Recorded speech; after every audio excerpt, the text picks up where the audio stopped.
자, 그러면 오늘 2023년 11월 15일 사도행전 34번째 시간, 제가 바울의 고별 설교라고 이렇게 제목을 정했는데요. 그래서 고별 설교하니까 황 목사가 무슨 마지막으로 설교를 하려고 그러나 이제 그런 생각을 하실 수도 있는데, 제가 고별 설교가 아니고 바울이 한 고별 설교입니다. 자, 그 제목을 가지고 여러분과 함께 말씀을 나눠보고자 합니다. 자, 우리는 지난 시간에 사도행전 19장 말씀을 나누었습니다. 그리고 19장의 본문을 통해서 제가 지난주에 악귀, 귀신에 대한 이야기를 좀 했죠. 이 악귀가 바울에 의해서 쫓아나가는 걸 보면서 이제 이를 흉내내려고 했던 사람들 있죠. 유대인 그 마술사라든지 또 제사장의 아들들이 이 흉내를 내다가 오히려 굉장히 곤욕스러운 망신을 당하게 되죠. 그리고 오늘 다시 이제 19장 이후의 내용을 조금, 그 다음 내용을 제가 잠깐 언급해드리면, 지난주에도 가볍게 언급은 했지만 이 에베소에서 일어났던 소동에 대해서 기록을 하고 있습니다. 그건 데메드리오라고 하는 은세공업자들이 있었는데, 이 사람들이 뭐 하는 사람이었냐면 아뎀이라는 여신을 만들었어요. 에베소에서 섬기는 아뎀이라는 여신과 신전을 만드는 사람인데, 이 바울이라든지 기독교인들의 가르침으로 말미암아 금전적인 큰 타격을 받게 됩니다. 손해를 얻게 됩니다.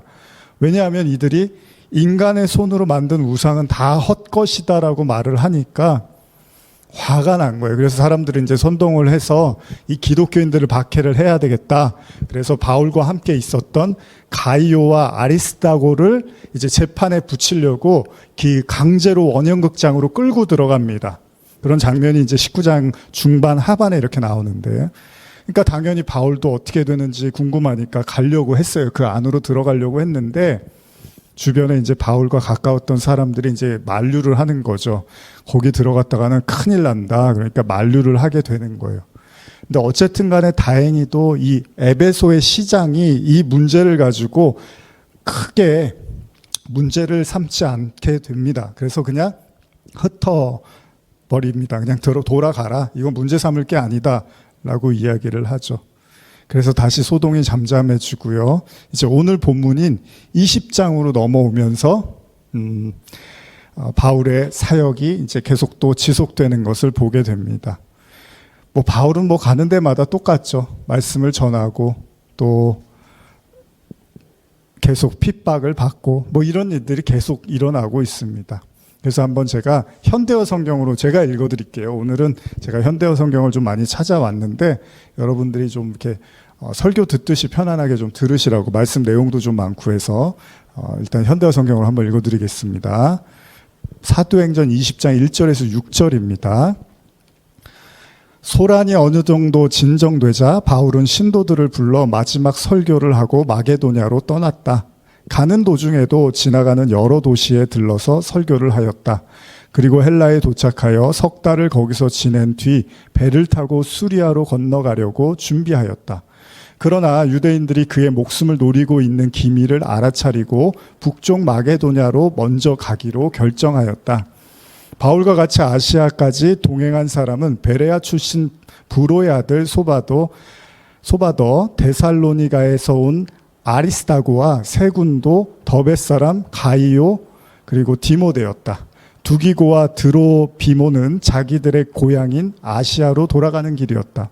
그들은 드로아에 먼저 가서 우리를 기다리고 있었고, 우리는 무교절 기간이 끝나는 즉시로 헬라의 북쪽에 있는 빌립보에서 배를 타고 닷새 후에 드로아로 갔다. 그리고 거기서 우리는 한 주일을 지냈다. 좀 내용도 많고 복잡하죠. 이름도 많이 나오고. 어쨌든 그냥 바울의 사역이 지속이 되고 있는데, 바울이 마게도냐 그리고 헬라의 2차 방문이라고 이제 큰 제목으로 써 있는데, 그런 이제 발걸음을 옮기고 있었습니다. 근데 이 드로아에서의 사건이 이제 여러분들이 한 번쯤은 들어보신 사건인데, 이 사건이 언급이 됩니다. 이것도 한번 제가 현대어로 읽어드릴게요. 20장 7절에서 10절인데, 이게 이제 졸음과 관련된 사건입니다. 주일에 우리는 성만찬을 나누려고 한자리에 모였다. 우리는 그 다음날 떠날 예정이었으므로 바울은 밤중까지 설교를 계속하였다. 우리가 모인 3층 방에는 등불을 많이 켜두었다. 그런데 바울의 설교가 오래 계속되자 창문에 걸터 앉아있던 유도고라는 청년이 깊이 잠이 들어 그만 3층에서 떨어졌다. 사람들이 달려가 일으켰으나 그는 이미 죽어 있었다. 바울이 내려가서 그 청년을 팔에 안고 걱정하지 마시오. 이 사람은 살아있소 하고 말하였다. 과연 그는 살아났다. 사람들은 두려움 반 기쁨 반으로 어쩔 줄을 몰랐다. 그 청년이 살아나 사람들은 적지 않이 위로를 받았다. 그들은 모두 다시 3층 방으로 올라가서 주님의 만찬을 나누며 바울의 긴 설교를 들었다. 일행은 새벽이 되어 길을 떠났다. 이 이야기 여러분 한 번쯤은 들어보셨죠? 이 드로아에서 바울이 이제 설교한 내용인데 이 설교가 밤 늦은 시간까지 계속되고 있었습니다. 그러다가 보니까 이 설교를 듣고 있던 유도고라는 사람이 이제 잠이 들었어요. 청년이라고 되어 있는데 잠이 들다가 꾸벅꾸벅 졸다가 그만 떨어졌는데 그 위치가 3층이라고 합니다. 이 3층이라는 표현이 나와요. 그리고 유도고라는 이름의 뜻을 보면 운이 좋다, 뭐 행운아 이런 뜻이 있어요. 근데 어쨌든 간에 이 사람이 이제 떨어졌는데 이 당시에 노예들의 이름 중에도 또 흔한 이름이었다고 합니다. 이 유도고라는 이름이. 그러니까 그런 의미에서 보면 하루 종일 고된 노동으로 인해서 피곤한 가운데서 말씀을 듣다가 그만 졸게 된 것으로 보여요. 뭐 여러분들도 오늘 하루 종일 일하다 오신 거잖아요, 지금. 어찌 보면은 지쳐서 피곤하다가 잠이 든 사람이 운 나쁘게 3층에서 떨어져서 죽었는데 바울이 하나님의 능력으로 살렸다. 뭐 이렇게 보면 그냥 항상 일어났던 일들이잖아요. 바울이 기적을 나타내고 하나님의 능력이 나타났으니까요. 근데 여러분 한번 그럼에도 불구하고 생각해 보는 거예요. 이 구절을 읽으면서 하나님께서 우리에게 무슨 말씀을 하고 싶으셨을까라는 생각을 해보는 거죠. 그냥 졸지 마라. 뭐 아니면 졸면 죽을 수도 있어. 예배 때 집중 못하면 이런 일이 생기는 거야. 뭐 이런 얘기일까요? 제가 이 말씀 보면서 오래전에 처음 이제 가정에서 개척교회 할 때가 생각이 납니다. 이제 거의 이제 뭐 20년 가까이 돼가는 것 같아요.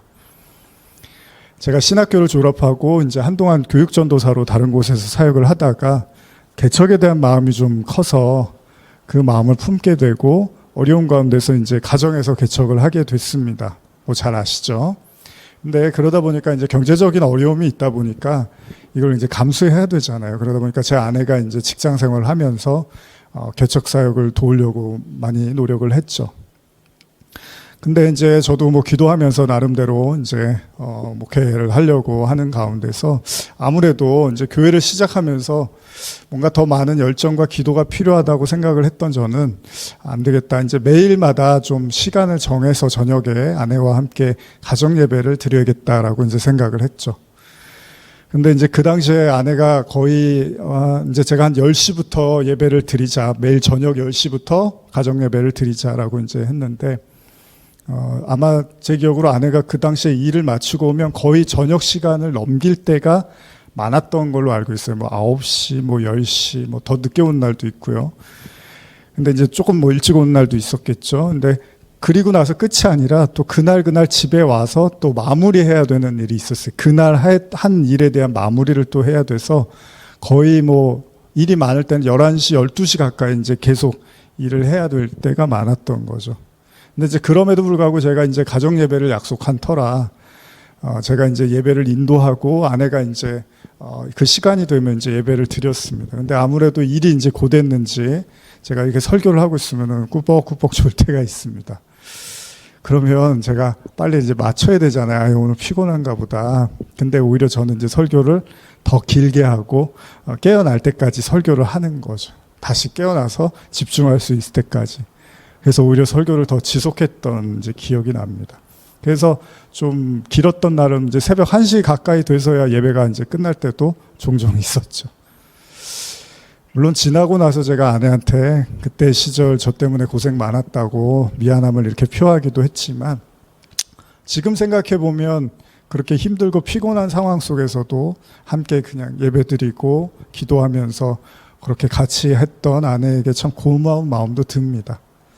여러분, 인간이 육신을 입은지라 뭐 덥기도 하고 춥기도 하고 배고프기도 하고 배부르기도 하고 졸립기도 하고 뭐 아프기도 하고 다치면 또 그러는 법이잖아요.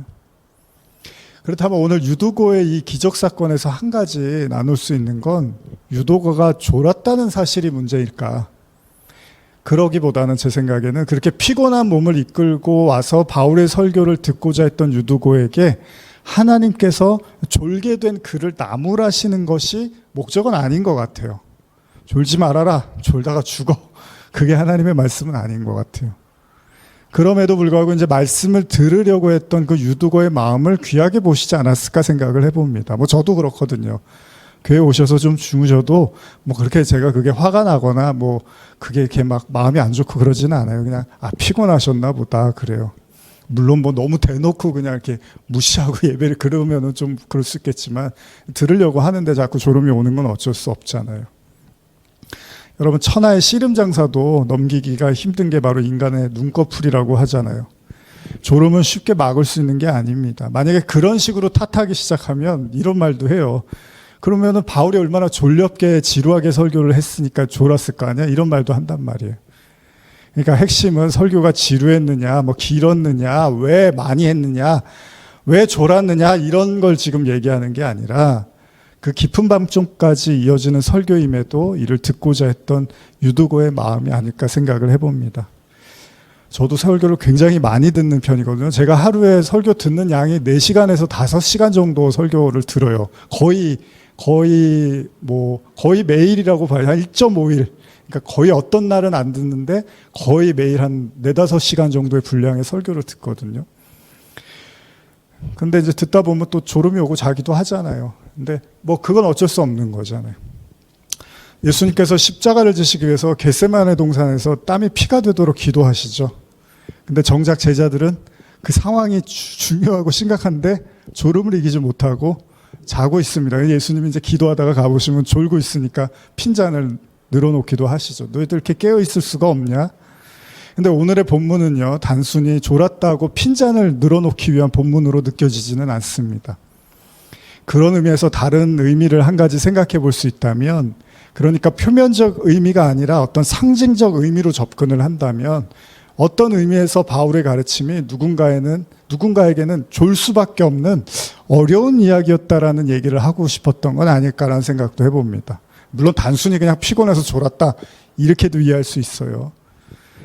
그런데 여러분도 지루하다거나 졸렵다라는 표현을 쓸 때 그날의 피곤이 쌓여서라고도 말하지만 또 한편으로는 여러분들이 전혀 관심이 없는 분야거나 잘 모르고 이해하기 어려운 내용을 말하면 상당히 지루하기도 하잖아요.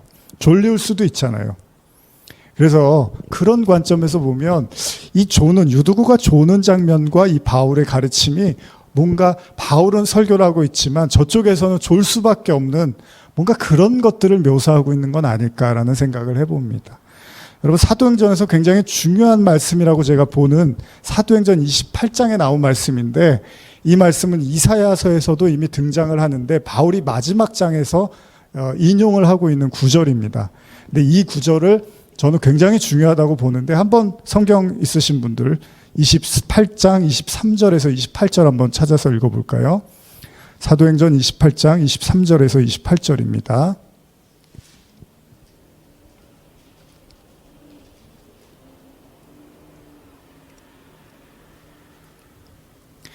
예, 다 찾으셨으면 사도행전 28장 23절에서 28절 같이 한번 읽어보겠습니다. 시작.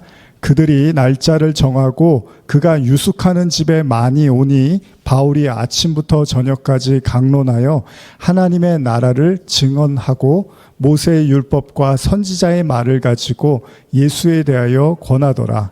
그 말을 믿는 사람도 있고 믿지 아니하는 사람도 있어 서로 맞지 아니하여 흩어질 때에 바울이 한 말로 이르되 성령이 선지자 이사야를 통하여 너희 조상들에게 말씀하신 것이 옳도다. 일렀을 때 이 백성에게 가서 말하기를 너희가 듣기는 들어도 도무지 깨닫지 못하며 보기는 보아도 도무지 알지 못하는도다.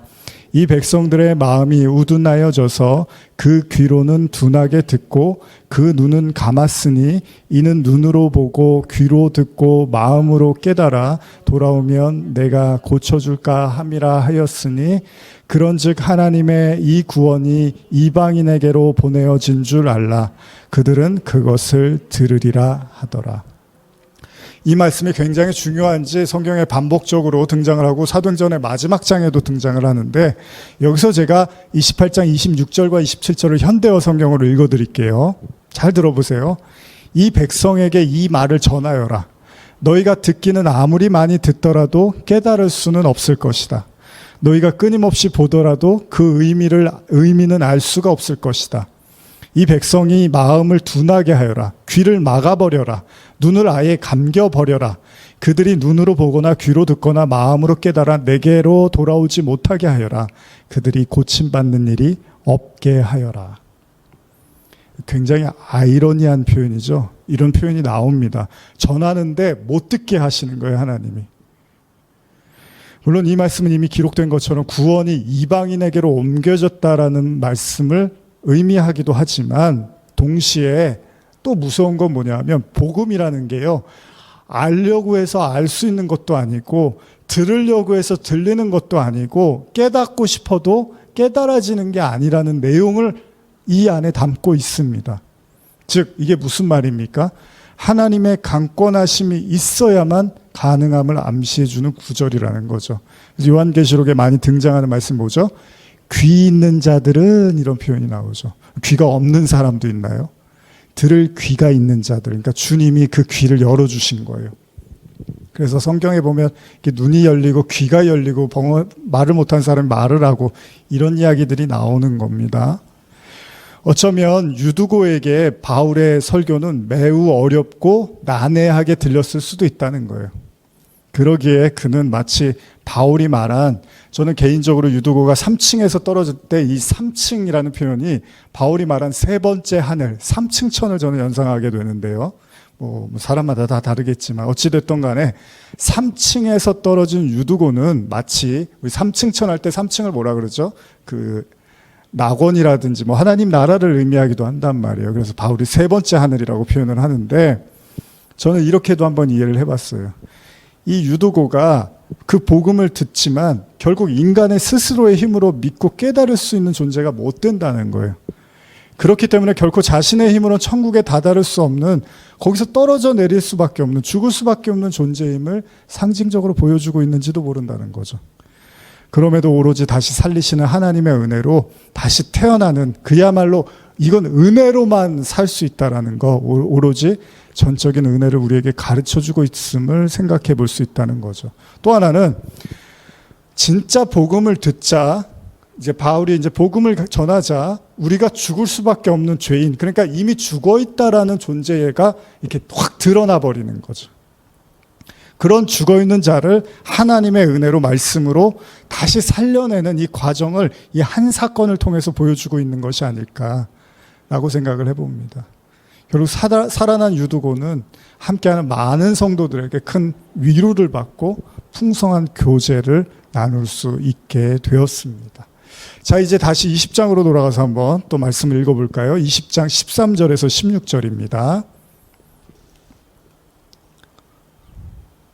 사도행전 20장 13절에서 16절 한번 같이 읽어볼까요? 시작. 우리는 앞서 배를 타고 앗소에서 바울을 태우려고 그리로 가니 이는 바울이 걸어서 가고자 하여 그렇게 정하여 준 것이라. 바울이 앗소에서 우리를 만나니 우리가 배에 태우고 미둘레네로 가서 거기서 떠나 이튿날 기오 앞에 오고 그 이튿날 사모에 들르고 또 그 다음날 밀라도에 이르니라. 바울이 아시아에서 지체하지 않기 위하여 에베소를 지나 배 타고 가기로 작정하였으니 이는 될 수 있는 대로 오순절 안에 예루살렘에 이르려고 급히 가미러라. 뭐 여기 지금 바울의 행선지 하나씩 얘기하면 시간이 굉장히 많이 가겠죠. 그래서 좀 요것들을 그냥 함축적으로 그냥 이야기를 하겠습니다. 드로아에서 고별 설교를 마친 바울은 이제 발걸음을 바삐 움직입니다. 그리고 나서 뭐 여기저기 지금 그 지명들이 나오고 있는데, 어쨌든 바울이 16절을 보시면 아시아에서 지체하지 않기 위해서 에베소를 지나고, 왜 이런 바쁜 발걸음을 하냐면 오순절 안에 예루살렘에 가기 위해서다라고 이야기를 하고 있습니다. 그러니까 바울이 어쨌든 지금 사역을 뭔가 이제 그동안 해왔던 사역을 이제 정리하고 마무리하면서 어디를 지금 가려고 하는 그런 모습이 보이는데, 그게 뭐냐면 예루살렘에 가려고 지금 이러고 있다는 거예요. 급히 갑니다라고 성경이 표현을 하고 있는데, 자, 그렇다면 이제 오늘 이 20장의 내용으로 이제 바울이 고별 설교를 하면서 우리도 이제 마무리를 하려고 하는데, 왜 이 예루살렘에 가려고 했던가, 바울이 갑작스럽게. 이 내용은요, 이 19장에서도 그리고 18장인가에서도 얼핏 언급이 돼 있어요. 그래서 바울이 자꾸 예루살렘을 가려고 하는 모습이 나와 있단 말이죠. 그래서 여기에 대한 한번 주석을 제가 읽어드릴게요. 왜 바울이 예루살렘에 오순절 안에 가려고 했는지 한번 주석을 읽어드리겠습니다. 이전에 바울은 유대인들의 음모 때문에 가장 중요한 절기인 6월절에 예루살렘으로 곧장 향할 계획을 포기한 적이 있다. 그러나 이번에는 가능하다면 오순절 안에 예루살렘에 도착하려고 했다. 그 이유는 다음과 같다. 마게도냐와 아가야 지방의 교회가 예루살렘 교인들을 돕기 위하여 모금한 연보를 전해주는 일이 시급했기 때문이다. 이 연보는 단순한 구제가 아니라 이방 교회와 유대인 교회가 이제 그리스도 안에서 하나라는 것을 가르칠 숭고한 메시지를 내포한 것이었기 때문이다. 또한 오순절을 지키려고 그 도처에서 모여든 많은 사람들에게 복음을 전파할 좋은 기회를 놓치고 싶지 않아서이다. 그동안 이방 땅에서 그리스도의 복음이 어떻게 전파되어 교회가 서게 되었는가에 관한 선교 보고를 하기 위해서다. 이제 주석에서는 이렇게 보고 성경에서도 이제 이렇게 추측을 하는 거예요. 바울이 예루살렘을 급히 도착하려고 했던 표면적 이유로는 제가 지금 읽어드린 이 내용이 어느 정도 일리가 있는 것으로 보입니다. 그러나 이후에 바울이 자신이 예루살렘에 가기 위한 더 중요한 이유로 꼽은 사실이 있는데, 그게 뭐냐면 성령께서 그리로 자꾸 자기를 이끄신다는 얘기를 합니다. 이 내용에 대해서 앞서 16절에서 읽은 것처럼 예루살렘에 가는 것을 지체하지 않기 위해서 에베소를 들리지 않는 장면이 나옵니다. 이때 바울이 에베소의 장로들을 청해서 이제 고별 연설, 설교를 하게 되는데, 이게 사실은 이제 어떤 의미에서는 거의 바울의 유언장과 같은 내용입니다. 심지어 이제 이 내용에서는 이제 다시 살아서 우리들과 얼굴을 볼 일이 없을 겁니다라고까지 이야기를 할 정도로 정말 진지하고 심각하게 바울이 메시지를 던지는 내용이 나옵니다. 그러니까 바울이 직감을 하고 있었던 거야. 이제 내 사역이 이제 마무리하고 예루살렘에서 이제 그 끝을 향해서 가야겠구나라는 걸 어느 정도는 감지를 했던 것 같습니다. 오늘 우리는 앞서도 밝힌 바와 같이 이 20장의 내용을 끝으로 수요 사도행전을 마무리하고자 하는데요. 아직 물론 8장이라는 성경의 내용이 남아있지만 일단 제가 여기서 마무리를 하고 기회가 닿을 때 다시 이어가기로 하려고 합니다. 그렇기 때문에 예루살렘을 향한 발걸음을 앞두고 심지어 자신의 사역과 삶이 이제 예루살렘을 향하는 순간 어쩌면 기다리고 있는 고난과 박해로 인해서 마지막이 될 수도 있음을 어느 정도 직감한 바울의 연설이기 때문에 여러분도 좀 더 진지하게 이 구절을 한번 들어주셨으면 좋겠어요. 그래서 제가 그냥 있는 그대로 현대어 성경으로 그냥 이렇게 바울의 고별 연설, 설교를 한번 여러분께 읽어드리고자 합니다. 그러니까 그냥 한 설교가 아니에요. 굉장히 많은 생각을 하고 바울이 이제 마지막으로 던지는 메시지라고 보시면 됩니다. 에베소 장로들을 모아놓고 한 연설입니다. 제가 한번 사도행전 20장 17절에서 38절까지인데 내용이 좀 길죠. 근데 한번 그냥 천천히 들으시면 될 것 같아요. 제가 설교 듣듯이 한번 들어보십시오. 자, 그래서 우리가 밀레도에 닿자 바울은 에베소 교회 장로들에게 자기를 만나러 뵈러 오라는 전가를 보냈다. 장로들이 도착하자 바울은 다음과 같이 연설하였다. 여러분은 내가 아시아에 발을 들여놓은 그날부터 오늘까지 여러분과 함께 어떻게 지내왔는지를 알고 있습니다. 나는 겸손하게 눈물을 삼키면서 주님의 사업을 위해서 일해왔습니다. 유대인들이 나를 해치려고 음모를 꾸민 일이 한두 번이 아니었고 나는 그때마다 극심한 위협을 겪어야 하였습니다. 그러나 나는 대중 앞에서나 여러분들의 가정에서나 여러분들에게 진리를 말하는 일을 조금도 꺼리지 않았습니다. 나는 유대인에게나 이방인에게나 똑같이 죄에서 떠나 우리 주님 예수 그리스도를 믿고 하나님께 돌아와야 한다는 한 가지 사실만을 강조하였습니다. 이제 나는 거역할 수 없는 성령의 강한 힘에 이끌려 예루살렘으로 갑니다. 거기서 무슨 일이 나를 기다리고 있는지는 잘 모릅니다. 다만 한 가지 내가 아는 것은 내가 가는 도시마다 투옥과 고난이 기다리고 있다는 것을 성령께서 알려주신다는 사실입니다. 그러나 주 예수께서 내게 맡기신 일, 이 일, 하나님의 전능하신 자비와 사랑의 복음을 다른 사람에게 전하는 이 일을 다 할 수만 있다면 나는 목숨이 조금도 아깝지 않습니다. 나는 여러분들을 찾아다니면서 하나님의 나라를 가르쳐 왔습니다. 그러나 이제 여러분이 다시는 내 얼굴을 보지 못하게 될 것입니다. 그러므로 나는 이 자리에서 분명히 말해둡니다. 앞으로 여러분 가운데 누가 어떤 심판을 받게 되든 그것은 내 책임이 아닙니다. 나는 하나님의 모든 말씀을 여러분에게 남김없이 선포하였기 때문입니다. 이제 여러분은 정신을 바짝 차리고 성령께서 맡겨주신 양떼를 잘 돌보십시오. 성령께서는 여러분을 감독으로 세우셔서 하나님께서 자기 피로 값을 치르고 사신 그 교회를 자라나게 하셨습니다. 내가 떠난 후에도 사나운 이리 때와 같은 거짓 교사들이 나타나서 양떼들을 마구 해칠 것이며 여러분 중에서도 진리를 왜곡시키는 자들이 나타나 자기를 따르라고 할 것입니다. 잘 살피십시오. 내가 여러분과 함께 보낸 그 3년을 잊지 마십시오. 밤낮으로 여러분을 보살피고 여러분들을 위해 흘린 내 많은 눈물을 기억하십시오. 이제 나는 하나님과 그분의 돌보심과 은총의 말씀을 여러분들에게 맡깁니다. 그 말씀이 여러분의 신앙을 바로 세우고 하나님을 위해서 성별된 사람들이 상속받는 그 모든 몫을 여러분들에게도 줄 것입니다. 나는 지금까지 돈을 탐한 일도 훌륭한 의복을 탐한 일도 없었습니다. 여러분이 아시는 대로 나는 내 이 두 손으로 일해서 생활에 필요한 것을 마련했고 심지어 나와 함께 지낸 사람들에게 필요한 것까지도 공급해 왔습니다. 그리고 나는 가난한 사람들을 돕는 일에도 언제나 여러분들에게 본보기가 되려고 하였습니다. 주는 것이 받는 것보다 복이 있다고 하신 주님의 말씀이 내 머리에서 떠나지 않았기 때문입니다. 바울은 연설을 다 끝내자 무릎을 꿇고 그들과 함께 기도를 드렸다. 그들은 작별을 슬퍼하며 모두 한 사람씩 바울을 끌어안고 울음을 터뜨렸다.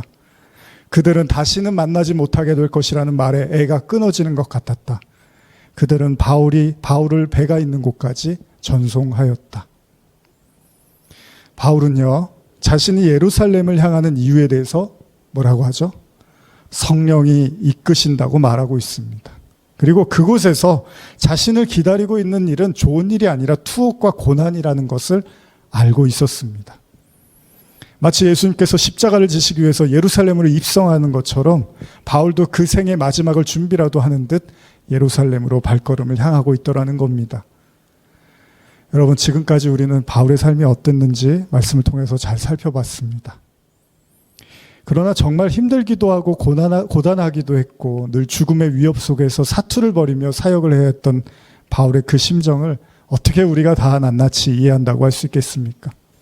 다만 그가 다메섹 도상에서 예수를 만난 이후에 그의 삶은 온통 예수로 가득 찼고 진리를 전하는 데 혈안이 돼 있었습니다.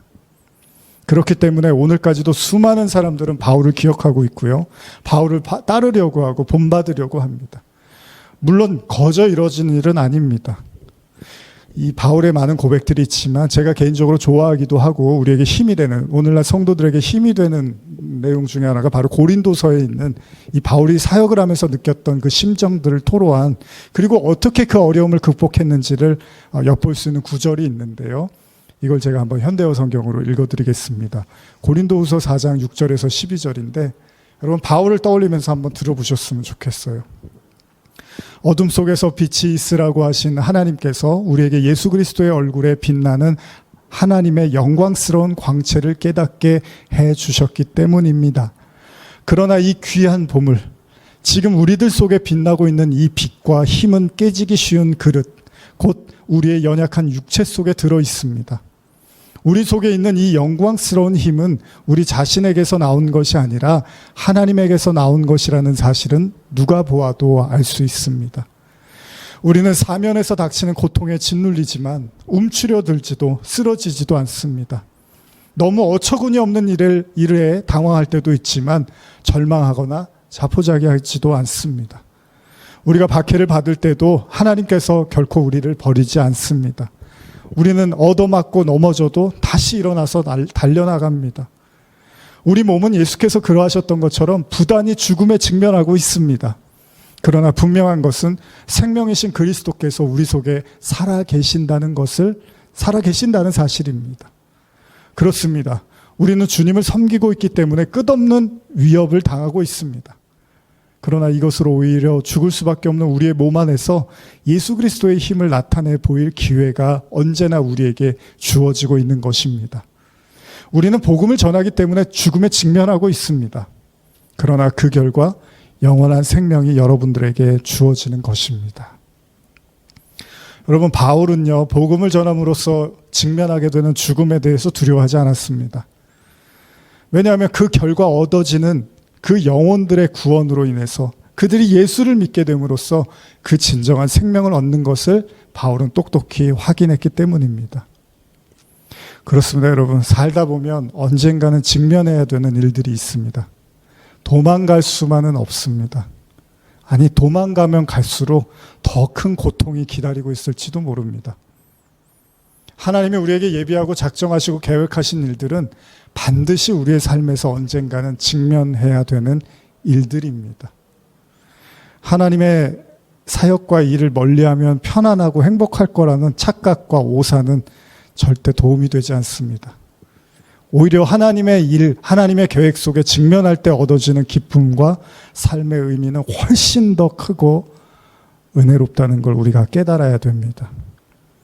현대인에게 적합한 용어가 하나 있습니다. 그것 중에 하나가 바로 무사안일주의라는 말이 있습니다. 그저 살면서 별다른 일이 일어나지 않기를 바라는 그런 마음 말입니다. 그러니까 우리의 삶의 목적이 아무 일도 일어나지 않았으면 하는 그런 마음 제사로 많은 사람들이 살고 있다는 거예요. 사실 우리 모두가 원하고 바라는 마음과 인생일지도 모르죠. 저도 그렇고 여러분도 그렇고 오늘 하루만 좀 무사히 별일 없었으면 좋겠다, 이런 마음 가지고 살고 있는 거잖아요. 그렇기 때문에 복음을 믿으면 믿을수록 그 복음을 어떻게든 믿으면 믿을수록 나누고 전하려고 하는 사람이 생기는가 하면, 반면에 복음을 알면 알수록 더더욱 무사안일주의에 빠져드는 사람들도 있습니다. 한 부류의 사람은 복음의 진정한 의미와 그 맛을 보았기 때문에 어떻게든 이것을 전하려고 부단히 애를 씁니다. 되든 안 되든 전하려고 해요. 그런데 또 다른 부류의 사람은 그 복음을 방패 삼아서 자신의 안녕과 평안을 더욱더 추구하려고 든다는 겁니다.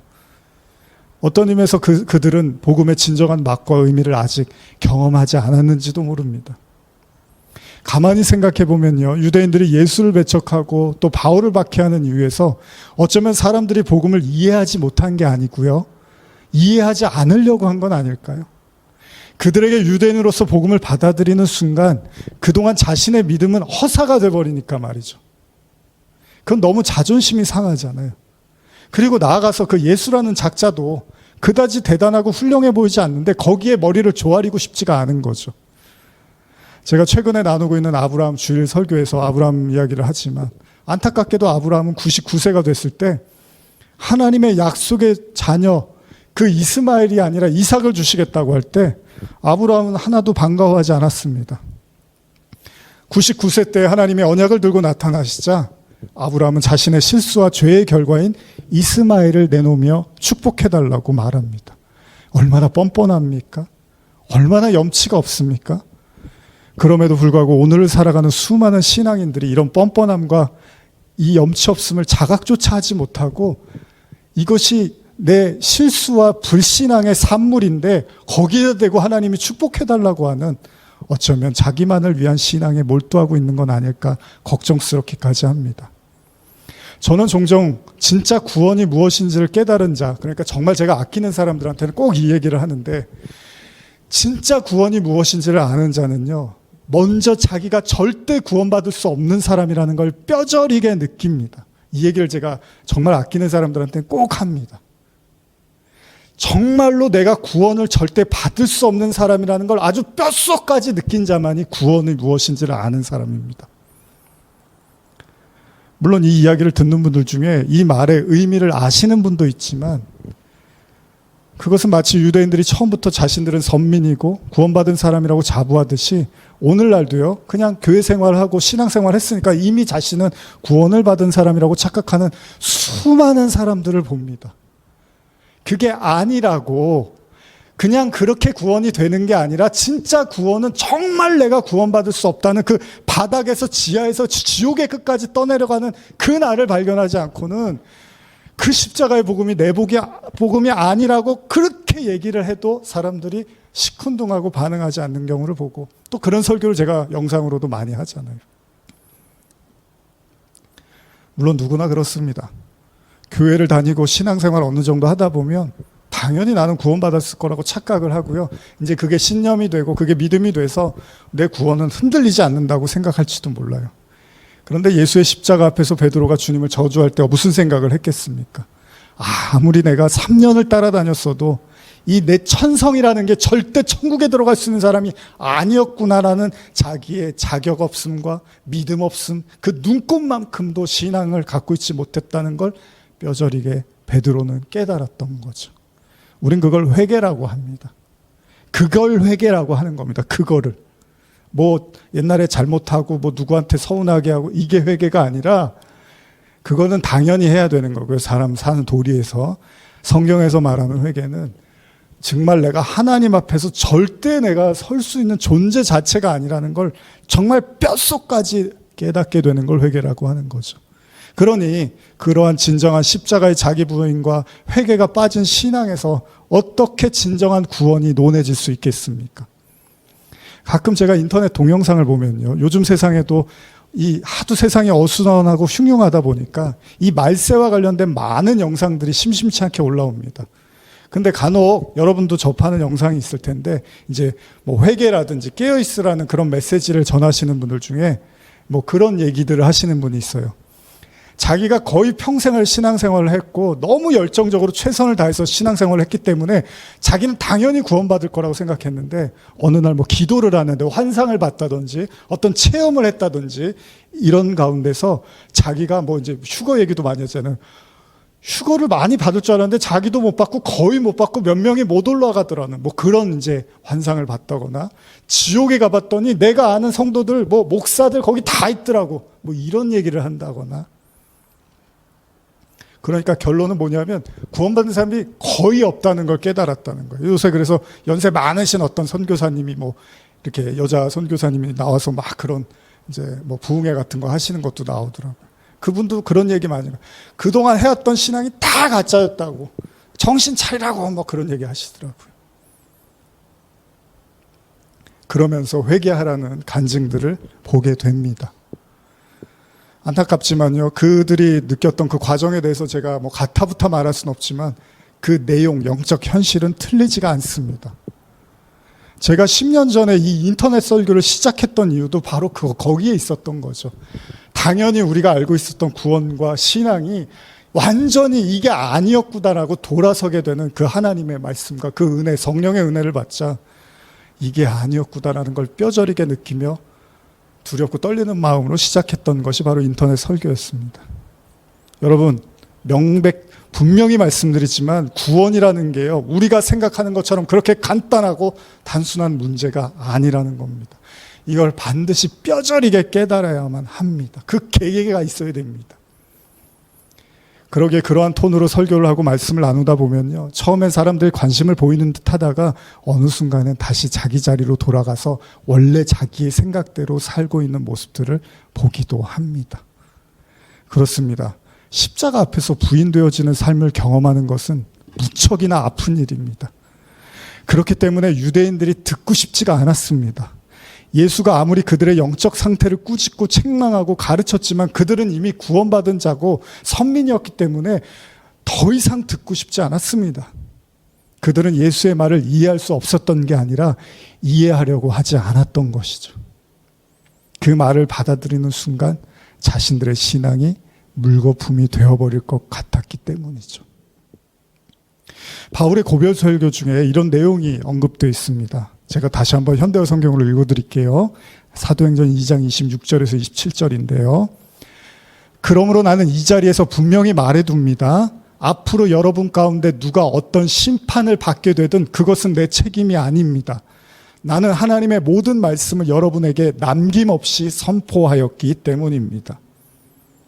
여러분, 에스겔서에서도 이런 말씀이 나오죠. 하나님이 누군가에게 말을 전하라고 지시를 했는데 그 말을 전하지 않은 상태에서 그 영혼이 타락하고 멸망하면 그 책임을 그 종에게 묻겠다는 거였습니다. 만약에 전했는데도 불구하고 그가 타락하고 멸망하면 묻지 않지만, 전하라고 계속 말했는데 전하지 않고 머뭇거리다가 그 영혼이 멸망하면 그 죄를 묻겠다고 에스겔서에도 기록되어 있습니다. 그런 의미에서 바울은 가감없이 자신 있게 말합니다. 나는 전할 말을 다 전했다는 거예요. 낱낱이 전했다는 거예요. 이제 심판을 받게 된다면 그 책임은 바로 당신들 스스로 자신에게 있다는 걸 명백하게 말하고 있습니다. 여러분, 꼭 자극적이고 거친 말을 해야지만 복음이 전해지는 게 아닙니다. 그건 그냥 순간적인 겁니다. 언제까지 자극적인 거 음식 우리 먹진 않잖아요. 그런데 그런 이야기들에만 이제 흥미를 느끼다가 진짜 본론으로 들어가 보면 무관심하고 무의미하게 생각하는 사람들이 많이 있습니다. 물론 그런 말들이 어떤 계기를 만들 수는 있겠지만 사실 여러분, 로마서만 자세히 읽어도요, 그 엄청나게 파격적이고 충격적인 이야기로 처음부터 끝까지 로마서는 그렇게 기록되어 있습니다. 로마서 읽었는데 이렇게 별 감각이 없으면 그건 다시 한번 생각해 봐야 될 필요가 있는 거예요. 이제 바울은 자신의 전도 여행을 마무리하면서 마지막이 될 수 있는 그 발걸음을 예루살렘으로 향합니다. 그리고 이제 이 긴 사도행전의 여정을 마치면서 우리 자신에게 묻고 싶습니다. 우리는 바울의 가르침에서 무엇을 배웠고, 무엇을 가슴속에 남겼고, 무엇을 회개했고, 또 무엇을 전했습니까? 분명한 사실은 여러분들이 복음을 전했다면 바울의 이야기처럼 그 책임은 이제 여러분들의 몫이라는 겁니다. 여러분들이 복음을 들었다면 들은 것으로 하나님은 끝나지 않습니다. 이제 그 책임을 물으신다는 겁니다. 이건 여러분 단순히 감성적인 이야기가 아닙니다. 바울은 복음을 감성적으로 전하지 않았습니다. 지극히 현실적이었고 지극히 인간적인 이야기입니다. 얼마 전에 한 개그우먼이 이제 간증 많이 하고, 그래서 부흥회 같은 거 많이 다니고, 이제 예수님 믿고 변화되면서, 그래서 너무 이제 근데 그런 어려움이 있더래요. 가면 똑같은 얘기를 또 해야 되고 하니까 너무 힘들어서 어느 날 이제 자기 남편이 이제 운전을 해주고 했는데, 여보 너무 힘들어서 나 이거 못 하겠다고. 이거 맨날 똑같은 얘기 여기 가서 또 하고 또 똑같은 얘기 하고, 이제 힘들어서 못 하겠다고 그랬더니 남편이 그러더래요. 그래? 바울은 걸어 다녔어. 그러더래요. 바울은 걸어 다녔습니다. 바울의 이야기는 절대 감성적인 이야기가 아닙니다.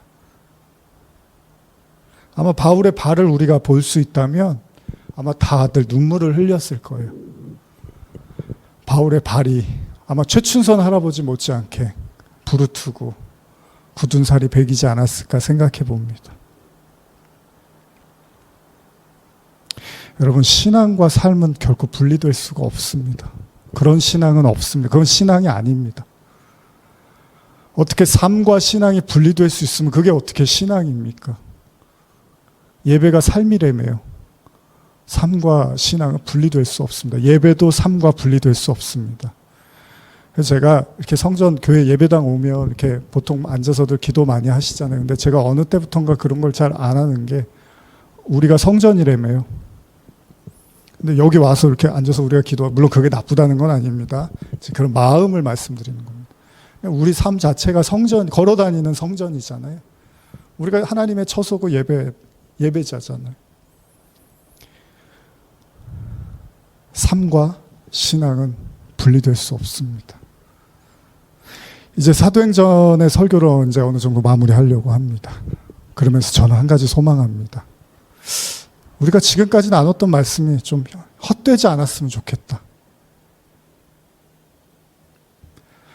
나아가서 이 말씀이 여러분 한 사람 한 사람의 마음을 살아나게 하고, 제가 믿는 것 중에 하나가 말씀이 일한다라는 걸 저는 믿어요. 그래서 제가 목양을 할 때 물론 뭐 다가가서 많은 제가 말이 없는 사람은 아니니까 여러분들에게 뭐 안부도 묻고 뭐 하기는 하지만, 그러나 제 마음속에 말씀이 일한다라는 그 믿음을 가지고 이제 살기 때문에 더 말씀이나 설교에 신경을 쓰고, 제가 말로 다 못하고 뭐 상담을 할 수도 있고 뭐 설득을 할 수도 있고 뭐 여러 가지 이야기를 할 수 있지만, 그냥 하나님의 말씀이 일하시기를 바라는 마음에 설교에 이제 집중을 하는 거거든요. 근데 가끔은 저도 절망할 때가 있어요. 정말 말씀이 일하십니까? 저는 말씀을 열심히 전했다고 전했는데 정말 하나님의 말씀이 일하고 있는 거 맞습니까? 라고 질문을 던질 때도 많이 있습니다. 차라리 옛날처럼 앉아서 소위 그 논쟁하고 막 설득하고 강요 아닌 강요하는 게 더 빠르지 않겠습니까? 라는 생각을 할 때도 있습니다. 그럼에도 불구하고 저는 믿습니다. 하나님의 말씀이, 그 말씀 자체가 살아서 운행하고 역사할 것을 오늘도 지금 이 순간도 믿으며 말씀을 나누고 있습니다.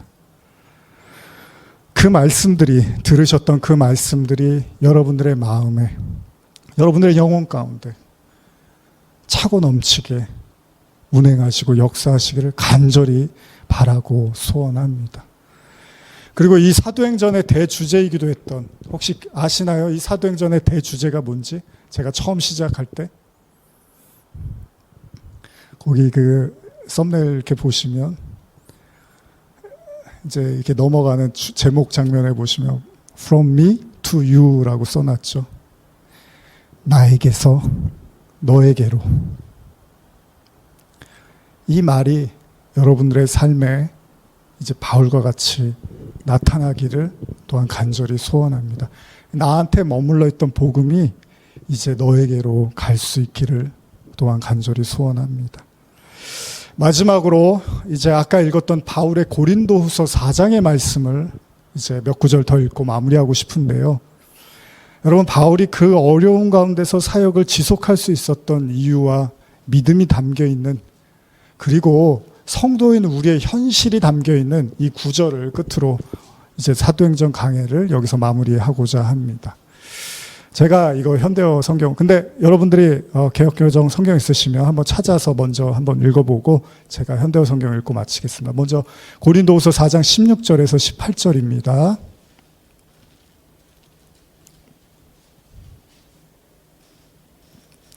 고린도후서 4장 16절에서 18절입니다. 한번 먼저 개역개정 성경으로 읽고 제가 현대어로 읽어드리겠습니다. 시작. 그러므로 우리가 낙심하지 아니하노니 우리의 겉사람은 낡아지나 우리의 속사람은 날로 새로워지도다. 우리가 잠시 받는 환난에 경한 것이 지극히 크고 영원한 영광에 중한 것을 우리에게 이루게 함이니 우리가 주목하여는 것은 보이는 것이 아니요 보이지 않는 것이니 보이는 것은 잠깐이요 보이지 않는 것은 영원함이라. 너무 귀한 말씀이죠. 여러분들의 현실입니다. 아무리 어렵고 힘드셔도 이 말씀 붙잡고 여러분들 기억하십시오. 제가 현대어로 한 번 더 읽어드리겠습니다. 우리는 결코 낙심하지 않습니다. 비록 우리 겉사람은 시들어가지만 우리 속사람은 날마다 새로워집니다.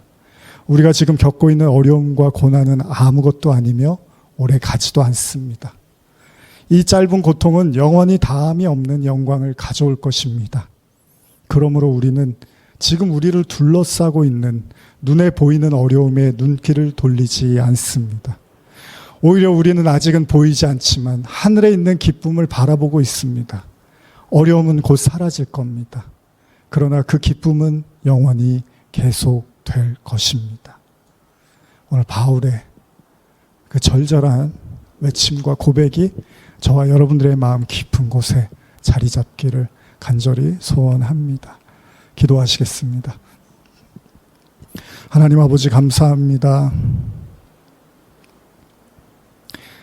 이제 오늘 사도행전 34번째 시간으로 사도행전 강해를 여기서 마무리하고자 합니다. 그동안 함께 수요일마다 어려운 가운데서 또 이 예배당에서 자리를 지켜주시고 또 각 가정에서 일터에서 또 공부하는 가운데 온라인을 접속하고 또 예배가 마친 이후에도 또 다시 찾아와서 이 설교를 들었던 모든 영혼들을 축복하고 싶습니다. 삶이 너무 어렵고 녹록지 않기에 신앙이 쪼그라들 수밖에 없는 세상을 살아가고 있습니다. 그런 세상 속에 바울은 정말 거인과 같은 거장으로 비춰집니다. 우리 신앙이 더 이상 위축되지 않게 하시고 또 하나님의 말씀이 더 이상 무의미하게 느껴지지도 않게 하시고 오늘 바울의 고백처럼 영원한 것이 늘 우리 앞에 소망으로 주어졌음을 잊지 않고 우리에게 남은 인생 정말 말씀 붙잡고 예수 붙잡고 사랑하고 전도하며 살게 하여 주시옵소서. 지금은 우리 주 예수 그리스도의 은혜와 하나님 아버지의 사랑과 성령의 교통하심이 지난 8개월여의 시간 동안 함께 사도행전을 나누며 사도들과 바울의 삶을 따라가며 또한 본받고 그 은혜 가운데 걸어가기를 사모하며 예배드리는 모든 성도들 머리 위에 지금부터 영원히 함께 있을지어다. 아멘.